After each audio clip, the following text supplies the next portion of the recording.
Now, instead of calling it irrational behavior and causing defensiveness, I'm going to call it internal reaction loops.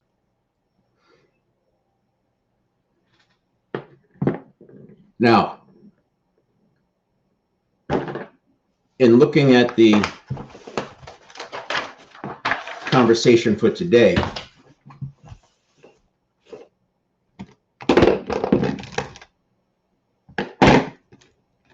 what we'll do is take the assumption that there's 33,000 stimulus response cycles per day.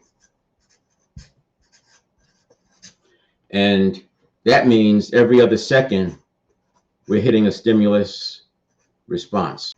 When we're under threat, when we're stressed, this is going to speed up.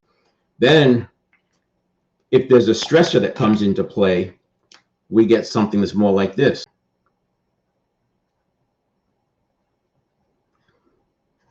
Now, in the normal situation, when you have a stimulus response, you have a stimulus,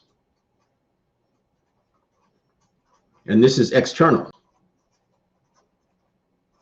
However, if a person gets triggered, what they're getting is something more like this. They have the external stimulus,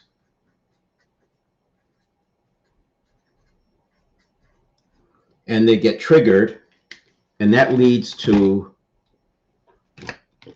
another, it leads to a reaction, but that reaction is out of threat, triggering, etc. So it kicks off another stimulus.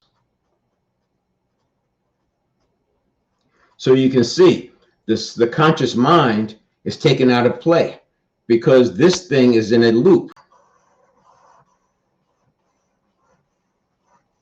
The person is inside their head, they're reacting to their own reactions, and this is why there's no rational conversation or logic that works here. If you've watched a person who's triggered, if you watch a person having a phobia response, this is what you're seeing. But when you have a rational person behaving in an irrational way, to the observer, it could look the same. The reason is because they're reacting to something that's going on inside their head. Where does this come from?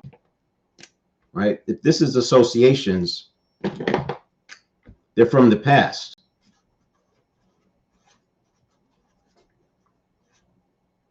Habit patterns. The path of least resistance is formed because people responded to threats, and for whatever reason, that threat got resolved, and that's what got reinforced.